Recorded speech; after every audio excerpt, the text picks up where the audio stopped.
Au contraire, c'est Madame le Premier ministre qui a quelque chose dans la mort de Fiston Kabea Senda. L'avocat qui vient de soulever le doigt est conseiller de Madame le Premier ministre, envoyé pour le besoin de la cause protéger son image dans ces procès. Comme vous dites, nous connaissons. Nous connaissons, on travaille, tous nous connaissons, mon cher. Puisque vous voulez qu'on en arrive là. La mort, on a demandé 5 000 $ pour l'autopsie. Qui a payé? Les conseils financiers de qui est allé payer à la mort? Ce n'est pas de Madame Premier ministre. Et si c'est lui, si c'est elle qui s'en charge de la mort de l'autre, on constate. S'ils veulent faire les yeux doux à la dame, non. Non, écoutez. Non. Écoutez, maître. Ils sont payés pour faire les yeux doux. Nous travaillons pour que la justice triomphe et que la vérité éclate. Tout ça, ça prouve que les prévenus de faire par devers votre kiss tribunal n'ont rien à voir avec la mort de M. Fiston Kabea, et cette responsabilité doit ou mérite d'être assumée par l'auditorat. C'est à l'auditorat de nous dire dans quelles conditions. Ok, merci beaucoup, parce qu'il fallait parler de l'expertise, mais vous parlez d'autre chose. Votre honneur, nous avons... La parole au ministère public. Surtout dans l'intervention de la défense, c'est que la défense n'a pas pu rencontrer le rapport d'expertise médicale qui lui est opposé. Le rapport d'expertise médicale qui lui est opposé démontre à suffisance des faits que le regretté Kabea est mort de traumatisme crânien à la coup des objets contendants. C'est clair. Au lieu de rencontrer ce rapport, la défense s'est mise à errer. Au lieu de rencontrer le rapport, tantôt le regretté Kabea est mort à l'auditorat et les conditions de détention de Durand ne sont pas bonnes. Et au lieu de rencontrer le rapport, le ministère public détient des certificats de décès. Pour quelles raisons? Rencontrer le rapport médical. À ce stade, on examine le rapport. Il était question de rencontrer le rapport médical. C'est ça la question de la Cour. Mais les autres aspects, le médecin, on doit poser la Cour en faisant la réquisition au médecin légiste. C'était pour nous donner la cause du décès. La question de la Cour adressée au médecin légiste est claire. C'est par rapport à la cause du décès du prévenu, à la cause du décès du regretté Kabea Fiston. Et le rapport a été détaillé et clair par rapport à cette cause. Mais même si le médecin s'est attendu dans son rapport en apportant d'autres aspects, mais le médecin déjà a marqué ça c'est à la suite même, ça collabore avec les faits. Les faits que la Cour examine ne sont pas des faits isolés. Il y a eu des témoins. Il y a eu leur propre aveu. Comment, dans quelles conditions, de quelle manière ils ont pu arrêter Kabea. Mais tout ça mis ensemble, ça apporte les résultats de l'expertise. Ce sont des faits qui corroborent. Donc, dès là, chercher un raccourci, un raccordement frauduleux pour dire non, ce sont les conditions de détention. Mais les six devant prévenus sont à l'auditorat, sont détenus à l'auditorat il y a un mois. Combien d'entre eux sont décédés? Ils sont décédés. Combien d'entre eux? Si c'est par rapport aux conditions de détention, on aurait déjà compté quelques morts parmi eux. Même, or, ce n'est pas le cas. Ce qui démontre à suffisance que l'argument qu'ils ont soulevé quant à ça, c'est un argument fallacieux et qui ne peut en aucune manière se justifier. La cause du décès est claire et connue et le médecin l'a très bien stigmatisé. Et nous nous en tenons là-bas. Merci.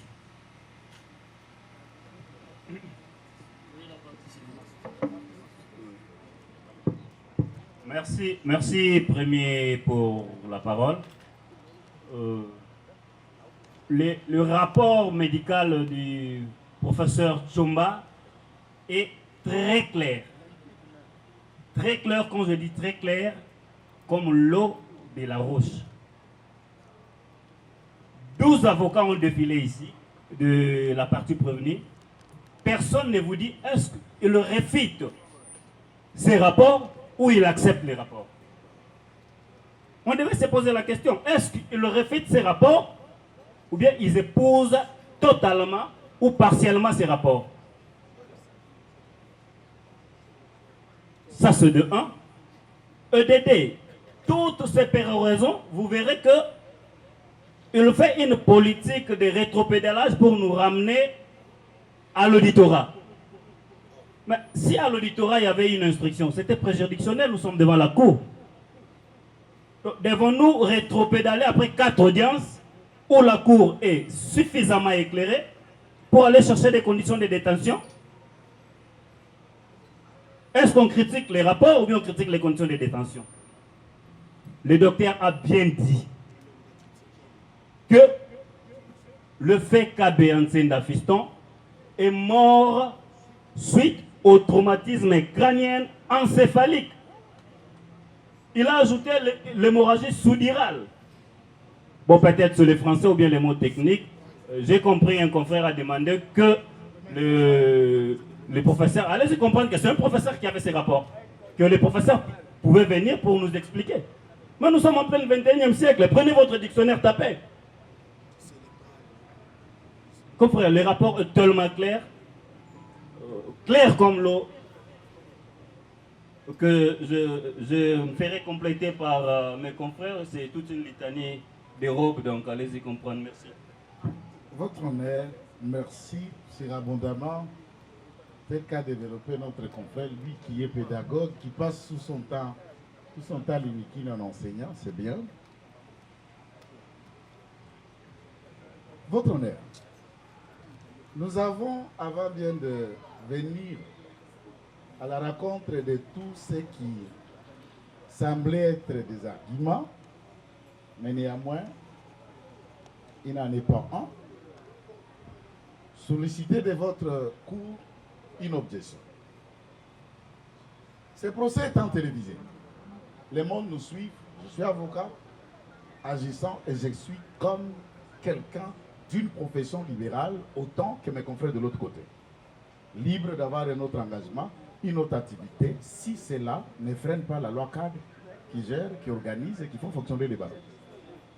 Jusqu'à ce stade. Dire aux avocats de la victime qu'ils auraient un problème personnel avec Madame le Premier ministre dans nos propos, c'est une offense. Au contraire, c'est Madame le Premier ministre qui a quelque chose dans la mort de Fiston Abbé Nsenda. L'avocat qui vient de soulever le doigt est conseiller de Madame le Premier ministre, envoyé pour le besoin de la cause protéger son image dans ce procès. Comme vous dites, nous connaissons. Nous nous connaissons, nous travaillons tous, nous nous connaissons, mon cher. Puisque vous voulez qu'on en arrive là. La mort, on a demandé 5 000 $ pour l'autopsie. Qui a payé? Les conseils financiers de qui est allé payer à la mort? Ce n'est pas de Madame Premier ministre. Et bientôt, ce genre de propos risque. Ce serait déjà dans les réseaux sociaux et ça risque de semer une grosse confusion. Alors, écoutez l'information exacte. L'expertise a coûté 1 000 $. 1 000 $. Ce n'est même pas le gouvernement à travers ses ministères.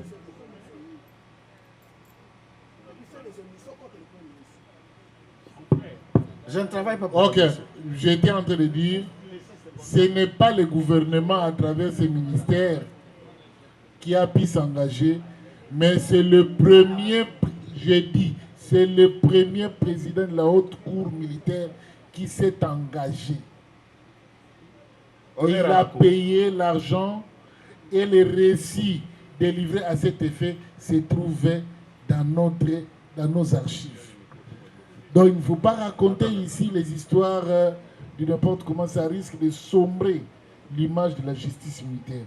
Figurez-vous que le gouvernement, d'une manière ou d'une autre, soit impliqué à travers le ministère de l'Intérieur. Et que c'est le même ministère et c'est le même gouvernement qui finance l'audience ou une partie de cette audience. Quelle serait l'indépendance de la justice? Donc, la Cour accepte, oui, la Cour accepte votre indulgence. Vous retirez ça avec beaucoup d'élégance. Je retire ces propos. Ok, merci beaucoup. De ce qui devait être, et je termine pour dire ceci. Il n'y a aucune question de l'acharnement. Il n'y a aucune question d'acharnement. Depuis que ce procès a commencé, c'est plutôt madame qui envoie 4 de ses conseils chaque jour par procès. Ok, ça, il faut qu'on note. Écoute. Et si c'est lui, si c'est elle qui s'en charge de la mort de l'autre, on constate.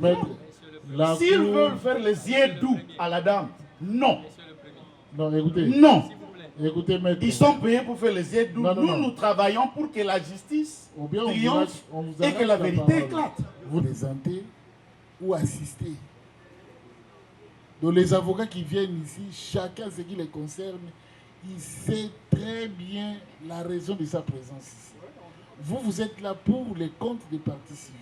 Et le monsieur que vous pointez est venu et acté sa comparution pour le compte de prévenir. Donc, il n'y a pas à mettre sur son dos une lourde responsabilité que la Cour n'a pas pu acter. Je crois qu'on s'est compris. Nous sommes d'accord. On est à la Cour. Maître, on est à la Cour. Ne nous égarez pas du processus. On est suffisamment avancé. Bientôt, on va atterrir. Non, si tu prends la parole, il va réagir. Non, je n'y revenais pas. Pendant qu'il parlait, on ne prenait pas la parole. Il garde son petit mot. Quand il aura la parole, il ne parlera. Votre Cour, et je ne voudrais pas donner l'image de discuter avec la Cour, votre honneur. J'étais en train d'attendre les arguments qui ont été suffisamment développés par les amis qui défendent M. Dounia, Major et ses amis sur l'idée. Laquelle idée? De requalifier le fait tel qu'a été soutenu par la partie civile. Prenons une hypothèse développée par eux. D'accord? Il serait à l'auditorat, une hypothèse. Et dans une des cachots de l'auditorat, ils connaissent, il y en a eu des tâches de tout ça. Moi, je n'ai jamais vu ces cachots. Très souvent que j'arrive là-bas. Et c'est une hypothèse qu'il a manqué de quoi manger, l'aération, et il serait tombé ou succombé, et cet objet parlant de contendant, ce n'est qu'une chute de là où ils l'ont amené. Le raisonnement le plus élémentaire, c'est d'imaginer. Et cette question avait été soulevée lors d'une audience passée.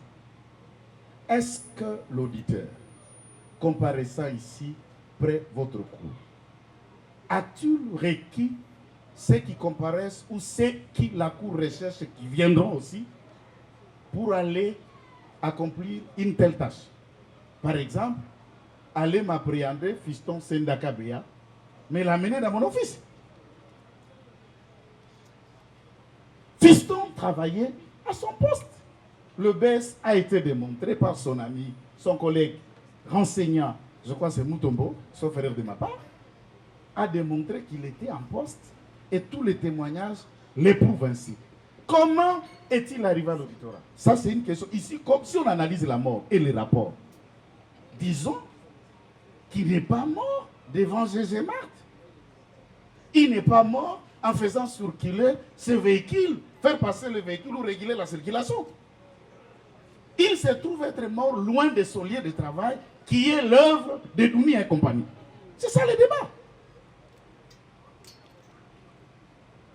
Qui est l'œuvre de Dounia et compagnie, qui l'ont pris, qui l'ont amené. Et ensuite, nous suivons, en train d'instruire, de découvrir avec la Cour, ce qui s'est passé après qu'on l'ait pris, qu'on l'amène, et même on reconnaît de quelle manière il a dit. Douni a dit par exemple dans un aspect, na pekisa ki bango avec l'autorisation de la cour en lingala, je paraphrase, na pekisa ki bango bobetate. Muta simba était. Est-ce qu'on peut dire à quelqu'un de ne pas faire ce qu'il n'était pas encore en train de faire? Il n'y a pas de débat. Et tous reconnaissent l'authenticité de ces rapports et ils ne l'ont pas réfuté. De quoi on parle? S'il y a un problème de français, on comprend. S'il y a un problème de mots techniques, mais on a le téléphone dans le Google, trouvez-les. Ce n'est pas à la cour qu'on passe du temps ici et ce genre d'arguments. Nous estimons, quant à ce qui nous concerne, que la comparaison de Meya, Gilles et les autres s'avère être nécessaire pour que la Cour ait une idée claire d'arriver à décharger ou à charger de vrais auteurs. Et c'est à leur bénéfice d'ailleurs. Et c'est le devoir qui reste. Quant à tout ce qui contourne, je vois que c'est sans objet. C'est irrélevant tout ce qu'on a fait de soutenir devant la Cour, votre honneur. Nous avons dit, nous remercions la Cour. Votre cour, le dossier judiciaire transpire le rapport de l'autopsie. Votre honneur, on dit, nous vous donnons le fait, et c'est à la Cour de nous donner le droit. La genèse, Monsieur le Premier Président, de ces dossiers, comme mes estimés confrères ainsi que l'organe de la loi, sont revenus abondamment.